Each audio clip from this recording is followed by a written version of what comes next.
Sinibingelele sinamukele ohlelweni lethu olusha lapho sihlaziya khona imithetho. Igama lami Mnotho Isibongo Ngcobo. Mawuthi ke umusha la ekhaya sanibona. Mawuthi ubuye okwesibili okwesi4 ngoba episode 4 lo sikwamukele futhi sawumina lo. Namhlanje ke bakwethu imithetho esihlaziyayo imithetho yoshintsho. Lubalekile uguquko empilweni yomuntu. Unumber 1 wethu ke uthi angani noma vele ngihlale endabeni noma ngiqale ngokubonga. Bakwethu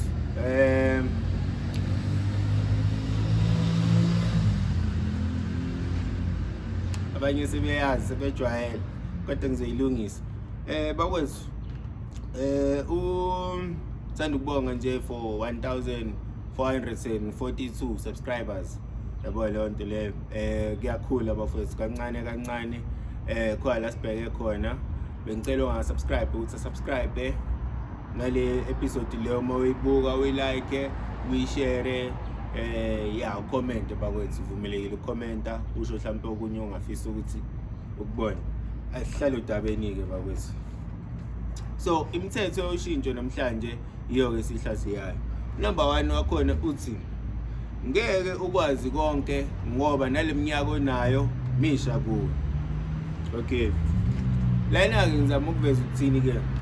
Lana ngizama ukuveza ukuthi ake siyekeni lento yokuyigxeka uma ngabe siqhathanisa iminyaka esinayo nezinto kufanele ngabe sesinazo empilweni.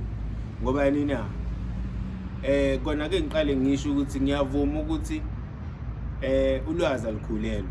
Yabo leyo nto le khona kunjalo kwenzeka kodwa kufanele uwazi amandla akho onawo uzinikele kusebenzeni uzinikele ngokungangamandla akho kuloko okufisayo.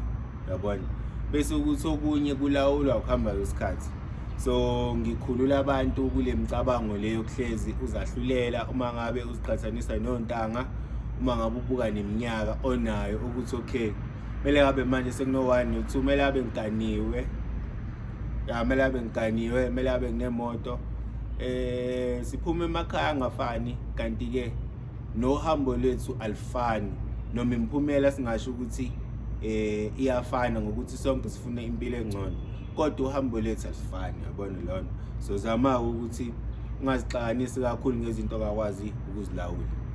Number 2 ungebone okwamanje kodwa kukhona la ubheke khona. Number 2 wethu uthi ungebone okwamanje kodwa kukhona la ubheke khona. Lana ngikhuluma kakhulu nomuntu ozinikelayo usuku nosuku ekwenzeni nokusebenzela lekusasa elingcono elifisayo. Hayi umuntu ovilaphayo nogcina ngokucabanga cha mana wo. Lana ngikhuthaza ukuthi kunezinto othi uma abuzenza nsuku zonke uhlezi uzinikela kuzona. Ungakhuthali kakhulu ukuthi uqhubeke uma ngabe ungayiboni imphumela yakho. Ngizokukhuthaza nje ukuthi asikho isenzo esingenamphumela. Ungebone kwamanje kodwa kukhona la ubheke khona. Kunezinto eziningi ezenzakalile kimi engingayifakazela ukuthi bezenzeka nje ngingaboni ukuthi kukhona uguquko lenzeka ngemuva. Okuyilona elungibeke la sengikhona namhlanje. Uqala kwami imithetho ke lokho. Imithetho inonyaka nenyanga ezi3. Nginonyaka nenyanga ezi3 ngiyiphusha kodwa usumkhulu umehluko ngubone wenzeka empilweni yami. Ngani na? Ngenxa yemisebenzi yami yokuzinikela nsuku zonke ushintsho lungifice ngokuhamba kwesikhathi. So ngizama ukuthi wena qhubeka nalokwenza wakho kuhle umehluko uzokufica ngokuhamba kwesikhathi. Asikho isenzo esingenamphumela. Siqhubeke.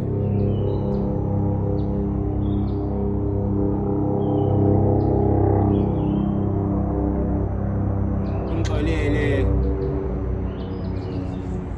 namhlezi xolisa kodwa bafethu show seniyazi ezilungisa. Ngakho ngicela nisubscribe lapho uzokwazi ukuthola istudio ni like ni share bafethu uzokwazi ukuthi sithole nama mic yabo leyo nto leyo. ukuthi nje into engiyikhulumayo kube iyona ezwakalayo.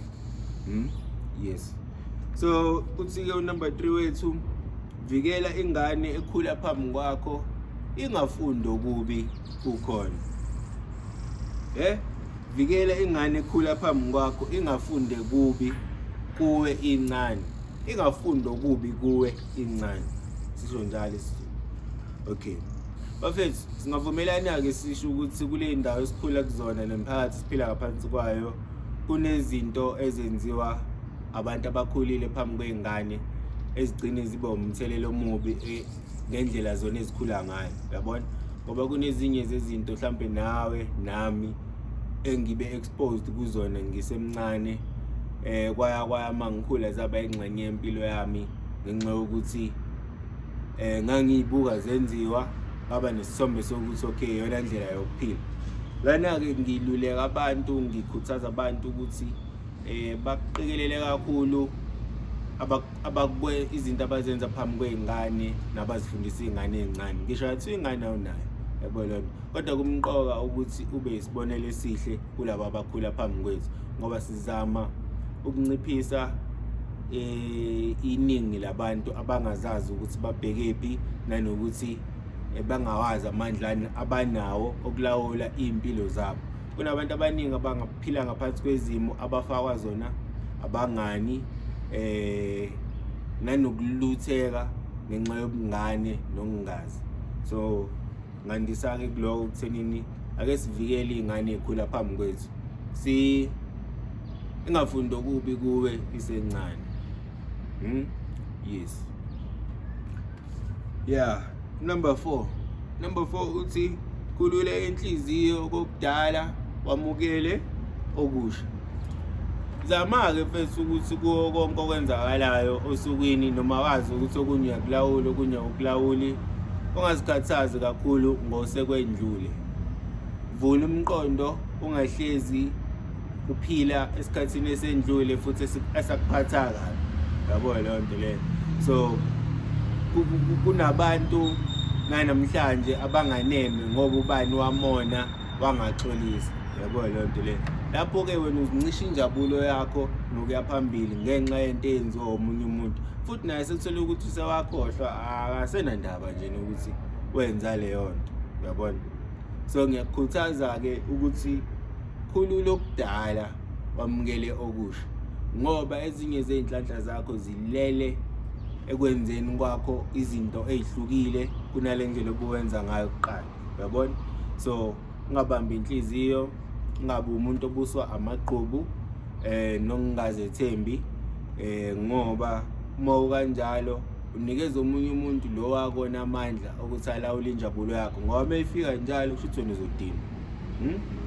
Yabo leyo nto ayikho right leyo nto. So episode 4 wethu-ke wanamhlanje-ke lo ngiyabonga.